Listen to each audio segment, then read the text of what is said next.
নমস্কার বন্ধুরা, ঘরোয়া রান্নাবান্নাতে সকলকে স্বাগত জানাই। শীতকাল আসলেই কিন্তু আমাদের সকলের বাড়িতে পালং শাক রেসিপিটি হবেই। তো আমরা কিভাবে এই পালং শাকটা বাড়িতে বানাই সেটা আজকে ভাবলাম আপনাদের সাথে শেয়ার করে নিই। তো চলুন শুরু করি।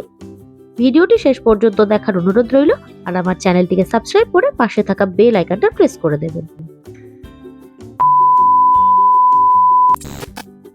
প্রথম যখন বাজারে পালং শাক ওঠে তখন কিন্তু পালং শাকের শুধু পাতাগুলো থাকে, এরকম ডাঁটি ডাঁটি থাকে না।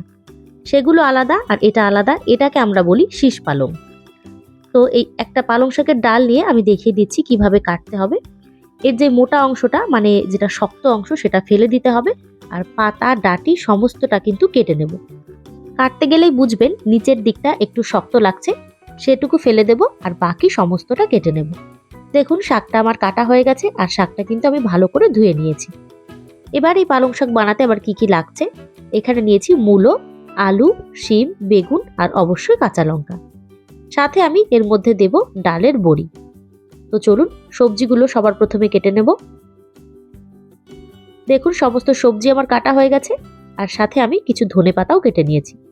দেখবেন পালং শাকের সাথে ধনেপাতাটা কিন্তু খুব ভালো যায়। সবজিগুলো একই রকম সাইজ করে সব কেটে নিয়েছি। কড়াই বসিয়ে তাতে আমি সর্ষের তেল দিয়ে দিচ্ছি। তেল গরম হয়ে গেছে, আমি সবার প্রথমে বড়ি ভেজে নেব। তার জন্য সামান্য একটু লবণ দিয়েছি তেলে। এবার বড়িগুলোকে হালকা করে ভেজে নেব।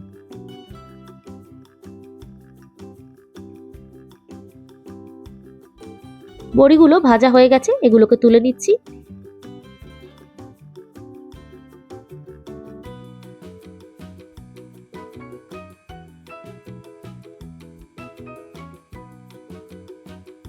বড়িগুলোকে আমি হাত দিয়ে একটু করে ভেঙে নেব, ঠিক এইরকম করে।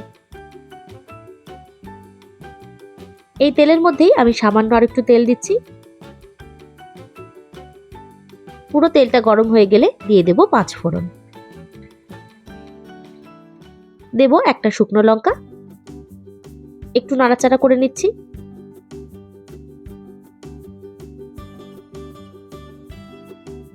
কেটে রাখা সবজি এর মধ্যে দিয়ে দেব। এখন দিচ্ছি আলু, মূলো আর দেব শিম। বেগুনটা কিন্তু পরে দেব।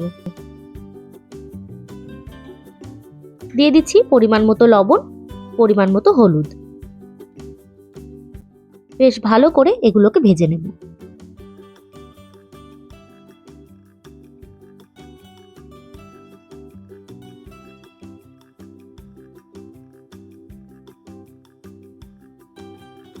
সবজিগুলো বেশ ভালো করে ভেজে নিয়েছি।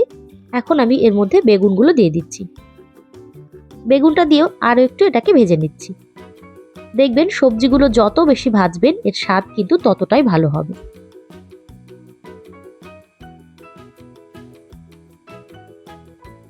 বেগুনটা দিয়েও ভাজা ভাজা করে নিয়েছি। এখন আমি এর মধ্যে কেটে রাখা পালং শাকটা দিয়ে দিচ্ছি। নাড়াচাড়া করব। শাকটা ঠিক পরিমাণে যতটা দেখাচ্ছে নাড়াচাড়া করলে দেখবেন অনেকটাই কমে গেছে।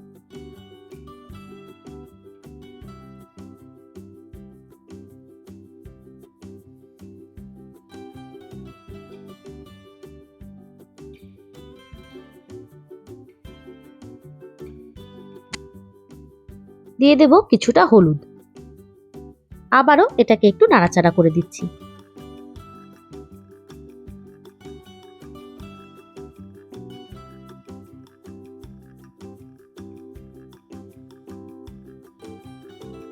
এখন আমি কিছুক্ষণের জন্য মানে 5 থেকে 6 মিনিট মতো এটাকে ঢাকা দিয়ে রেখে দিচ্ছি, যাতে সবকিছু একটু সিদ্ধ হয়ে যায়।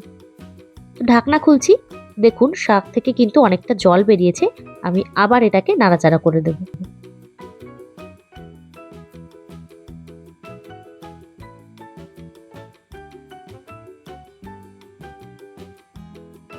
দিয়ে দিচ্ছি ভেজে রাখা বড়ি, আর দিয়ে দিচ্ছি কাঁচা লঙ্কা। ভালো করে সবকিছুকে মিশিয়ে নেব।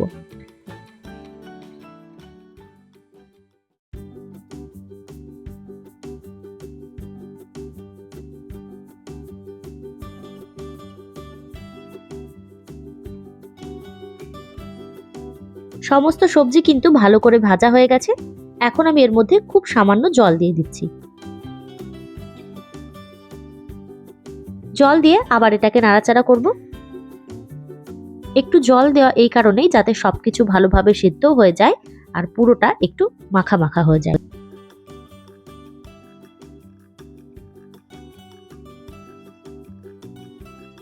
আবারও 2-3 মিনিটের জন্য এটাকে ঢাকা দিয়ে দিচ্ছি। দেখুন 2-3 মিনিট পর ঢাকনা খুলছি, সবকিছু কিন্তু খুব ভালোভাবে সিদ্ধ হয়ে গেছে। এবার গ্যাসের ফ্লেমটা একটু হাই করে রেখে পুরোটা কন্টিনিউয়াসলি কিছুক্ষণ নাড়তে থাকবো।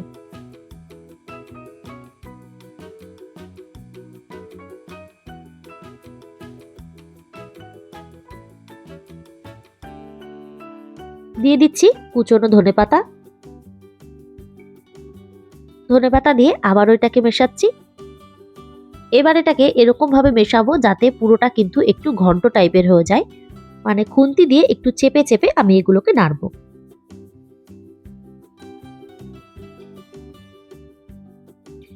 দেখুন এটা কিন্তু অনেকটাই ঘাটা ঘাটা হয়ে গেছে। এখন আমি এর মধ্যে দিয়ে দিচ্ছি ভাজা জিরের গুঁড়ো।